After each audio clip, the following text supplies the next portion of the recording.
जो लिंकेज है उसी का ही एक वर्जन है, ठीक है। कुछ प्लस माइनस और ऐड होंगे इसमें, लेकिन उतना ज़्यादा जानने की ज़रूरत नहीं, ठीक है। हाँ, तो ये हो गया दो क्लस्टर के बीच में या फिर एक आइटम और एक क्लस्टर के बीच में, ठीक है। फिर आता है हमारे डिस्टेंस प्रॉपर्टीज। डिस्टेंस प्रॉपर्टीज ये तो मतलब ज़बरदस्ती की चीज़ें है ना, मतलब कुछ चीज़ें एक्स्ट्रा डालना ही है, मतलब है ना, चीज़ें भरनी है, इसलिए मेरे को ये चीज़ लगी, ठीक है। डिस्टेंस प्रॉपर्टी क्या रहता है कि डिस्टेंस हमेशा नॉन नेगेटिव रहता है, ठीक है। डिस्टेंस मतलब हमेशा पॉजिटिव रहेगा, ठीक है ना। और ये मतलब ये फिलर टॉपिक है, ठीक है। ये वाला डिस्टेंस प्रॉपर्टी है ना, ये बोलना मैम मतलब ये तो हमको पता रहना ही चाहिए, है ना, कॉमन सेंस है, ठीक है। और इसमें ये बोल रहा है कि रिकॉर्ड का खुद के साथ डिस्टेंस जीरो रहता है, ठीक है। और डिस्टेंस जो आई का जे के साथ है वो जे के साथ आई के साथ होना चाहिए, ठीक है ना। मतलब एक मेंबर का दूसरे मेंबर से जो डिस्टेंस है वही दूसरे मेंबर का पहले मेंबर से डिस्टेंस होना चाहिए, तो ये प्रोसेस ये बोल रहे हैं, ठीक है। और एक मेंबर का खुद के साथ जो डिस्टेंस रहता है वो जीरो रहता है, ठीक है। और डिस्टेंस हमेशा पॉजिटिव रहता है या नॉन नेगेटिव, जो भी बोले, है ना। इसमें ये बोल रहे हैं। और नेक्स्ट जो एक अच्छा नोट कि किसी भी डेटा का डिस्टेंस निकालने से पहले उसको नॉर्मलाइज करना या फिर स्टैंडर्डाइज करना, ठीक है। तो ये बहुत इंपॉर्टेंट स्टेप था, ठीक है। तो ये हो गया डिस्टेंस के बारे से, है ना। दो आइटम्स के बीच में डिस्टेंस का क्या रोल होता है ना। और बस फिर उसके बाद पूछ बता रहे हैं कि कितने टाइप की क्लस्टरिंग्स रहते हैं, है ना। तो तीन टाइप के क्लस्टरिंग्स रहते हैं। एक रहता है बर्च, है ना, जिसको बोलते हैं balanced iterative reducing and clustering using hierarchy, ठीक है। तो इसके बारे से देखते थोड़ा सा।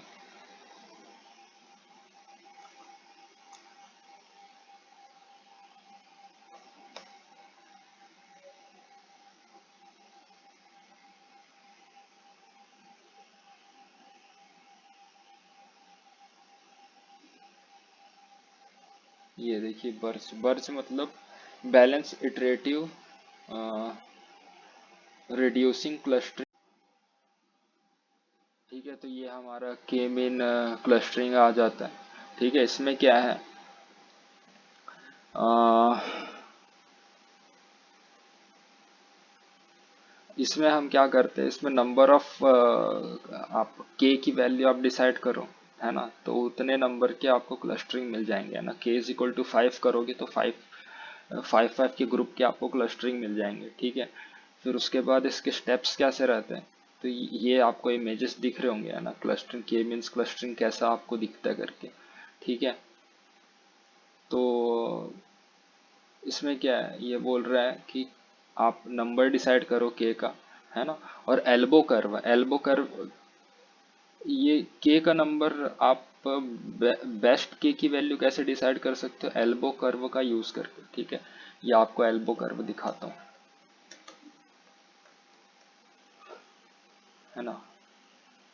ये यहीं पर ही दिख गया आपको, ठीक है।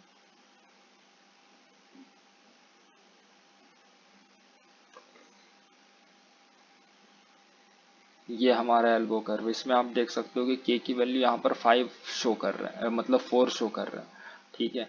तो इस 4 को आप के इज इक्वल टू 4 आप ले करके आप अगर सॉल्व करोगे तो आपको बहुत अच्छे रिजल्ट्स मिलेंगे, ठीक है।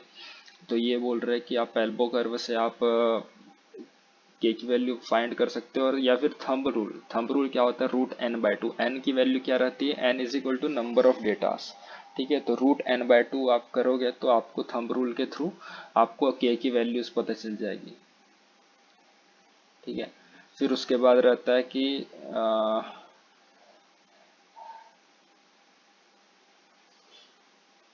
ये उसमें फिर आपके जो भी डेटा सेट डिवाइड होता है ना, तो उसमें अगर के नंबर्स पे आपका डेटा सेट डिवाइड हो रहा है तो के आपको सेंटर्स भी मिलेंगे, ठीक है। के सेंटर्स को, और उन सेंटर्स को क्या बोलते हैं, सेंट्रॉइड्स बोलते हैं, ठीक है। और ये सेंट्रॉइड ना रैंडमली चूज होते हैं, ठीक है। फिर उसके बाद क्या रहता है कि जो भी सेंट्रॉइड है, ठीक है ना, जहां पर भी ये सेंट्रोइड है उसको तो कुछ होगा नहीं, लेकिन जो भी डेटा पॉइंट है जो इस सेंट्रोइड के आसपास रहेगा, ठीक है, वो डेटा पॉइंट अगर सेंट्रोइड के अगर पास है एक रेंज में है, तो वो डेटा पॉइंट और सेंट्रोइड मिल के बहुत सारे डेटा पॉइंट्स और सेंट्रोइड ज्वाइन कर लेंगे। ठीक है, बहुत सारे डेटा ना सेंट्रोइड को ज्वाइन करेंगे और एक क्लस्टर फॉर्म कर लेंगे। ठीक है, ऐसा बता रहा है। फिर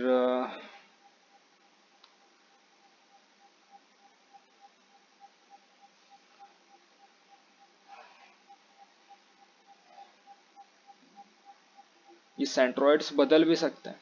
ठीक है ना। अगर एक डेटा पॉइंट्स अगर अपन डेटा पॉइंट्स ऐड होते जा रहे हैं, ठीक है, तो एक क्लस्टर से दूसरे क्लस्टर्स पे चेंज करना ज़्यादा कुछ बहुत बड़ी चीज़ नहीं है। जैसे कि हम ये वाली इमेज देख रहे हैं, है ना, ये इमेज को आप ऐसे क्लस्टर भी कर सकते हो और ऐसे क्लस्टर भी कर सकते हो, है ना, तो ये हो सकता है। ठीक है, और स्टेप 3 और 4 मतलब ये 3 और ये जो सेकंड और थर्ड वाले देख रहे हैं ना, ये वाले स्टेप आपको तब तक करते रहने जब तक एक आपको अच्छे क्लस्टर नहीं मिल जाते। ठीक है, एक अच्छी ग्रुपिंग नहीं हो जाती। ठीक है, तो इसको इटरेशन बोलते हैं, है ना, जब आप किसी भी प्रोसेस को रिपीट करते हो तो उसको इटरेशन बोलते हैं। फिर के मीन्स के कुछ डिसएडवांटेजेस दिखाए गए इसमें। ठीक है, random initialisation random initialisation of centroid मतलब बहुत ज़्यादा रैंडमली सेंट्रोइड को असाइन करते हैं ना, तो दिक्कत हो सकती है ना, क्योंकि हमारा ऑब्जेक्टिव ना कम से कम सम ऑफ स्क्वायर लेकर के आना है ना। सम ऑफ स्क्वायर बहुत कम होना चाहिए, ठीक है, किसी प्रोसेस में। ठीक है, तो वो हमारे फाइनल मॉडल के लिए अच्छा रहता है। ठीक है, फिर उसके बाद उसका सॉल्यूशन भी दिया गया है कि कि एक एल्गोरिदम को मल्टीपल टाइम इनिशियलाइज करो, है ना, मल्टीपल टाइम आप यूज करो, है ना, और अलग अलग पार्टीशंस यूज करो। ठीक है, तो आपका वो जो रैंडम इनिशियलाइजेशन ऑफ सेंट्रोइड के कारण जो प्रॉब्लम हो रहा था, है ना, सम ऑफ स्क्वायर्स बढ़ जाते होंगे भाई, है ना, तो वो प्रॉब्लम सॉल्व हो जाएगी। फिर उसके बाद दूसरी चीज ये हो जाता है कि कोई डिफाइंड रूल नहीं है ना, एक थंब रूल है और वो भी फुल प्रूफ नहीं है। ठीक है, √10/2 है के की वैल्यू चूज करने के, लेकिन वो फुल प्रूफ नहीं है। ठीक है, तो इसमें यही बोल रहा है कि मल्टीपल के वैल्यूज आप यूज करो। ठीक है ना, जिसमें से आप वही है ट्रायल एंड एरर जैसा कुछ प्रोसेस करने बोल रहे हैं, जिसमें आपको जहां पर कम सम ऑफ स्क्वायर मिलेगा, है ना, और मतलब कम से कम within sum of square and और हाईएस्ट बिटवीन हाईएस्ट, ये इसको छोड़ देते हैं, है ना, लिस्ट कम से कम सम ऑफ स्क्वायर के बारे से देखते हैं बस, है ना।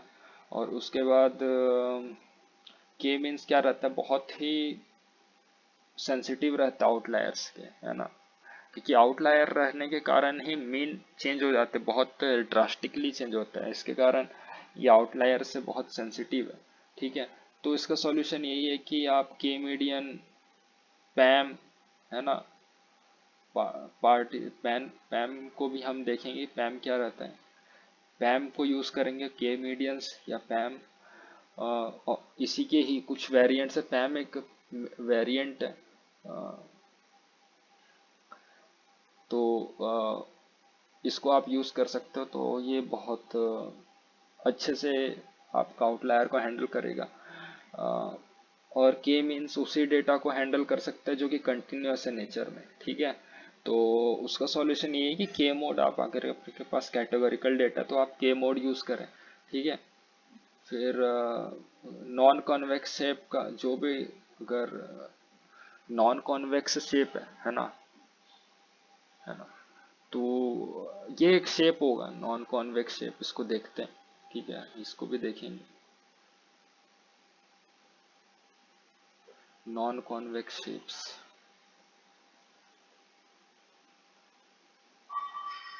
ये ऐसे दिखते हैं नॉन नॉन कॉन्वेक्स शेप्स, है ना, पॉलीगॉन, ये